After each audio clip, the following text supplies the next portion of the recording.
زیتون کے بارے میں عام خیال یہ ہے کہ یہ زیادہ تر صرف اسپین اور اٹلی میں کاشت کی جاتی ہے، لیکن اب یہ بلوچستان کی بھی پہچان بنتا جا رہا ہے۔ لوریلائی میں کاشت کیے گئے زیتون سے تیار ہونے والا تیل اب بین الاقوامی سطح پر تسلیم کیا جا رہا ہے اور پاکستان کے لیے فخر کا باعث بن رہا ہے۔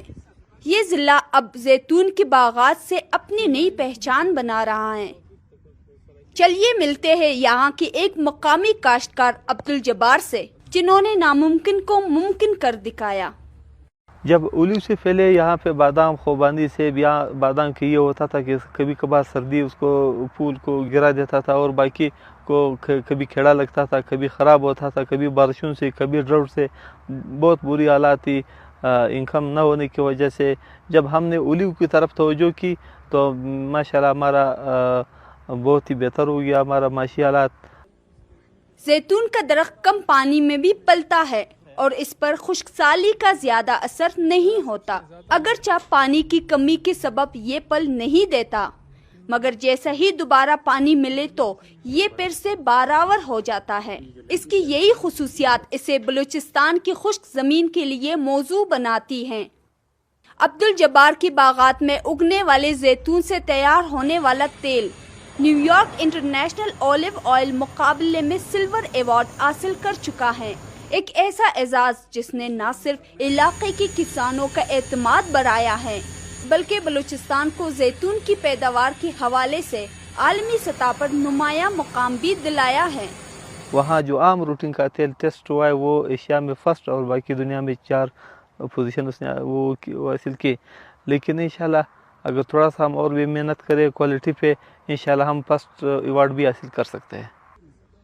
تاہم یہ کامیابی حاصل کرنا اتنا آسان نہیں تھا، کسانوں کو آج بھی کئی مشکلات کا سامنا کرنا پڑتا ہے۔ صرف فارمر کے لیے کہ اس کے جو سٹوریج کا مسئلہ ہے کہ وہ تیل سٹور کرے، اور مشین کا مسئلہ ہے کہ وہ مشین وقت پہ اپنا تیل ایکسٹریکٹ کرے نکال دے، اس میں بوتل کا جو شیشے کا بوتل کا اس کا فارمر کا ضرورت ہے۔ ڈاکٹر خیر محمد کاکڑ بلوچستان میں زیتون کی کاشت کو فروغ دینے میں کلیدی کردار ادا کر رہے ہیں۔ ان کے مطابق زیتون کی کاشت صرف ایک زرعی منصوبہ نہیں بلکہ خطے میں موسمیاتی تبدیلی کے اثرات سے نمٹنے کی ایک مؤثر حکمت عملی بھی ہے۔ یہ کلائمیٹ چینج ہے کہ ملک کے ایک حصے میں، اس پیارے وطن میں ایک حصے میں جو ہے فلڈ آ رہا ہے، اسی ٹائم ایٹ اے ٹائم ملک کے دوسرے حصے میں جو ہے ڈراؤٹ ہے۔ Based on that government of Pakistan and then government of Balochistan نے ڈیسیجن لیا کہ اولیو کی طرف آیا جائے۔ اس میں ہم فارمرز کمیونٹی کو جو ہے نا پودے بھی دے رہے سبسیڈائز ریٹس پہ، 67% جو ہے گورنمنٹ کنٹریبیوٹ کرے، 33% جو ہے وہ فارمر کا شیئر ہے، both in plants and drip irrigation. اسی طرح مشینری اینڈ اکوپمنٹس میں اب ہم ان کو 50% جو ہے گرانٹ دے رہے ہیں۔